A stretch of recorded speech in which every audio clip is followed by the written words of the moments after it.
I'm going to need someone to help me just for a second, because I'm on this microphone with a lead and I need two hands and different things like that. Is there anybody else? Like, Teddy can come and help if he wants. No one else is there? Okay, Teddy, up you come. Okay, we've been thinking about Noah this morning, haven't we? If you pop to the other side, Teddy, for me, just that way a little bit, that way a little bit, that way a little, no, other way, other way, other way. And then I can pull my wire through and not have everybody tripping up over it. There we are. Okay, we've been thinking about Noah, and we thought about how he was a man who wanted to do right. He was a righteous man, a man who had a relationship with God.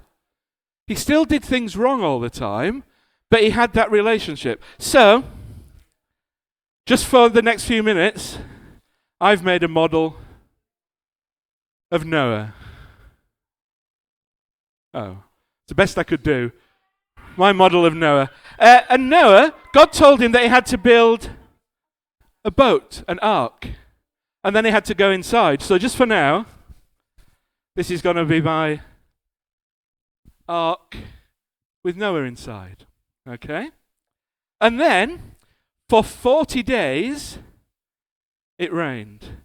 Teddy, do you think very, very carefully you can pour some of that water into, or all of that water into there? Do you think you can do some as well later?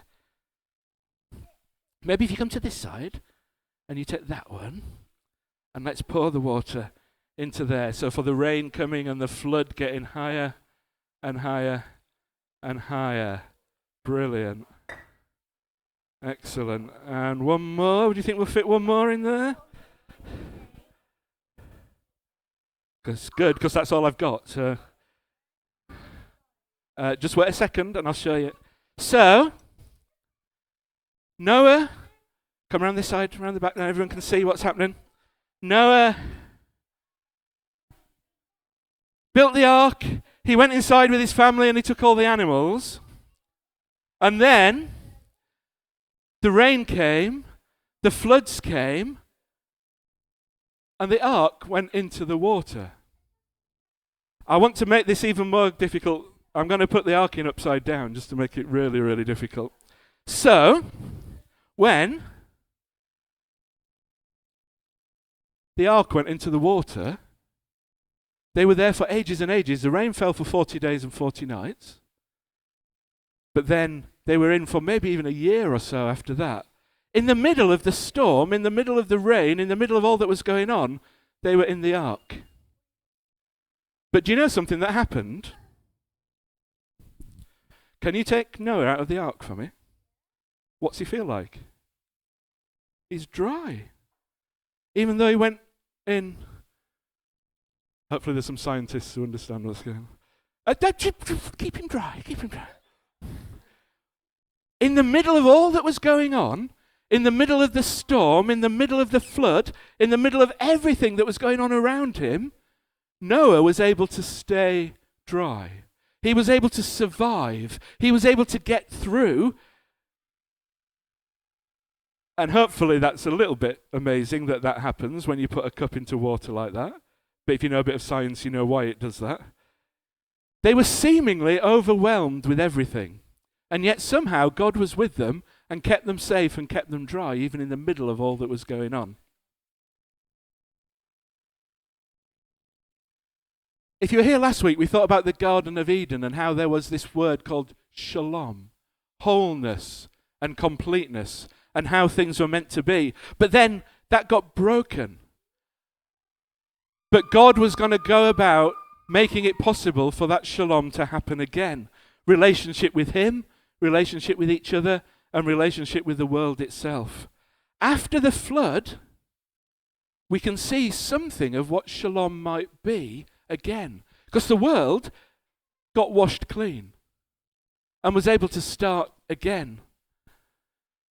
The one person who was in that right relationship with God was there. Again, relationship with God was able to continue and be restored. And because it was his family and the people around him, all those people who were doing the bad things are gone, and it was just a new start for Noah and his family in relationship with each other. So after the flood, we had right relationship with God, right relationship with each other, and right relationship with the world itself, as each one of those things are made new. But we discovered last week, Jesus fits into some of these stories. Where does Jesus fit in? Oh, in this story again and again and again in lots of different places. But for this morning, I want to tell you that Jesus was the ark. And later on in the New Testament, it tells us that that's what was going on. That Jesus was the ark. Because despite everything that was going on, and for us, everything that might go on, the storms in our life, the difficulties in our life, the sadness and the grief, the mess that we make, the mess that other people make for us, all that sort of stuff. In the middle of all that, if we remain in the ark, guess what? We can stay strong and dry. And it's not easy. And there might be times where we feel like we've got completely soaked and wet. But actually, when we're with him, he's surrounding us and protecting us and keeping us from the very worst of those things. Jesus on the cross and in his resurrection doesn't take the storms away, doesn't take the floods away, but he changes how we deal with them, how we cope with them, how we experience them, how we're able to be kept safe within them, and how we can move on from them. For today, at least, when we think about Noah's Ark and we think of the ark, and maybe you think of my little cup going in the water, Jesus is that ark to be there with us. That when we're with him, when we're in him, we can have shalom restored. We can be kept safe through the storm, and we can have relationship with God and with each other and with the earth itself, how it's meant to be. Should we sing a song to finish? If anybody wants to talk about any of that or ask anything about that, please do. But we're going to sing a song to finish. I'm going to try without spilling the water to move this out of the way. It's a song we've sung before here. I might need you to do it, Ian, if that's all right. It's a song called So Glad. So, it's all right, you keep going. There we are. So don't click yet, but that's the one.